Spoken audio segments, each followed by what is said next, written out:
Hi there.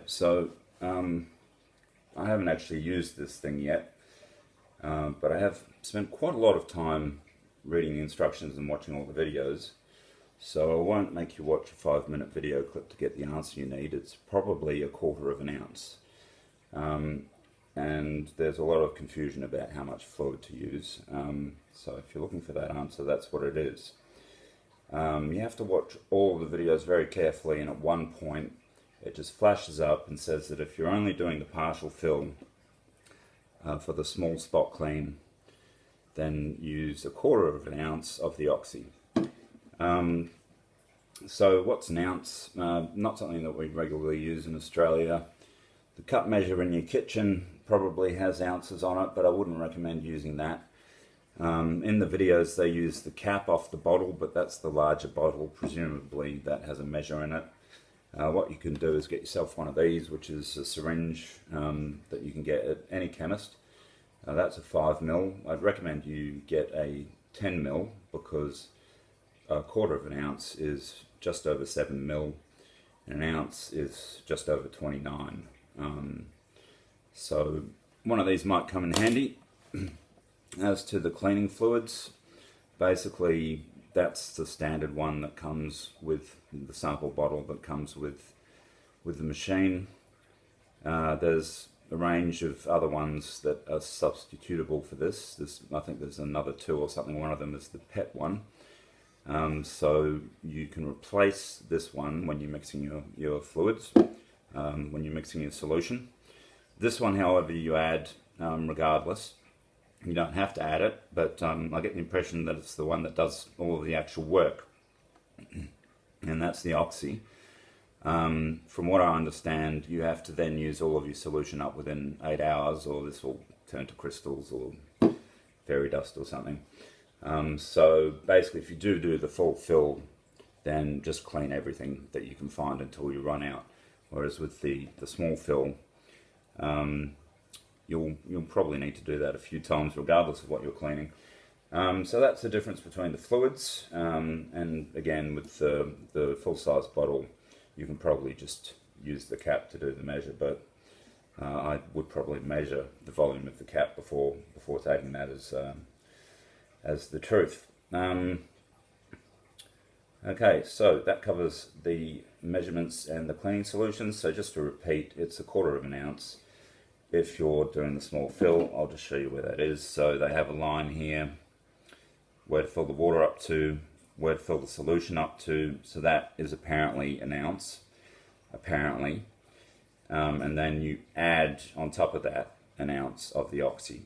Here you fill with water, then to the second line you fill with solution or formula, and then you add 1/4 of an ounce of the oxy. So presumably between these two lines is also 1/4 of an ounce, but that remains to be seen. As you can see, I haven't actually used this yet. Haven't sort of quite worked up the nerve. As to where to get the solutions, it seems that they're cheapest online. I'll let you figure that out for yourselves. But I've noticed that there's a reasonable markup in store. Which model to get is another question that sort of took me quite a long time to figure out. As far as I can tell, they're all the same, and it's just a case of classic market segmentation. So the main differences between the various models are the colour and the included tools, and that sort of also determines where it's sold. So this is the Pro model, it's orange. I think the basic model is purple or something, I forget. So there are currently 2 basic models doing the rounds. So the old model comes with both of the standard cleaning tools. This is the 3-inch tough stain tool, the 3-inch or small tough stain tool, which is attached to the back of my unit at the moment.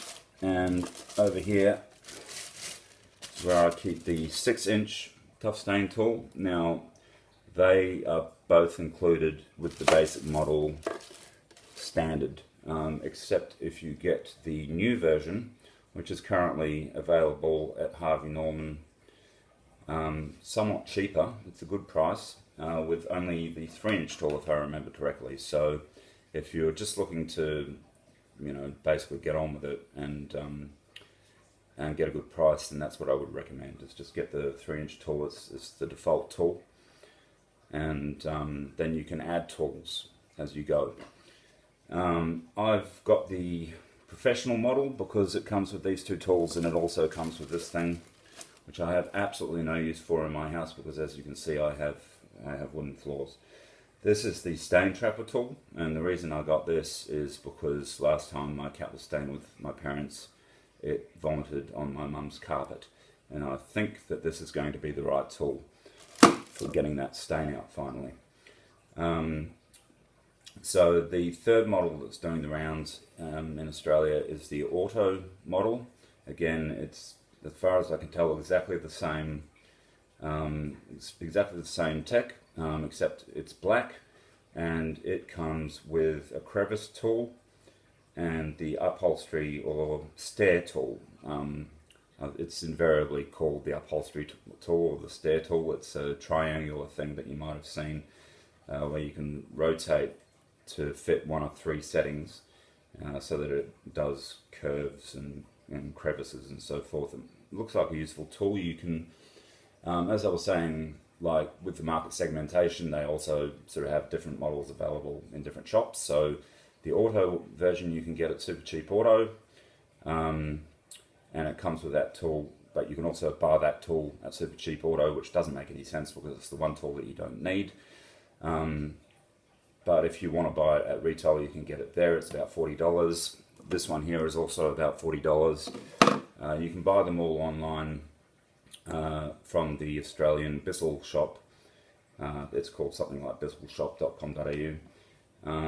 And you'll find that these sort of tools are around $40, whereas the basic tools are more like $15 to $20, including the crevice tool. So I'm planning to get a crevice tool.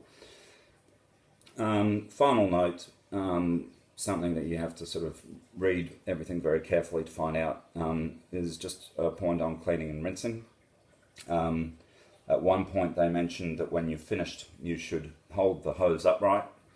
I won't unwind this, it's so neatly packaged, and they sort of imply that you should run it, that you should put it under running water and then hold the hose upright and swirl the water around and allow it to go through the hose into the dirty chamber. And this is to clean the inside of the hose and the inside of the tools. And I will probably not recommend doing that. I'm planning to just have a small cup of water available to me, which I'm going to tip into the tool and then sort of swirl it around the hose. Some of these tools can also be disassembled for cleaning, which is a whole other thing in itself. It sounds like quite a lot of work. And the final point I would make is that I'm planning to rinse out the clean water tank when I'm done with it, because I don't think having any of that chemical residue in there is going to be a good thing. Pouring it down the sink is probably not a good thing either. But if you read the ingredients on these bottles, yeah, you'll realise that there's some pretty nasty stuff in there. Okay, I hope that answered your questions. Some of those answers are pretty hard to find, and it took me quite a while, so I hope I've been some help. Okay.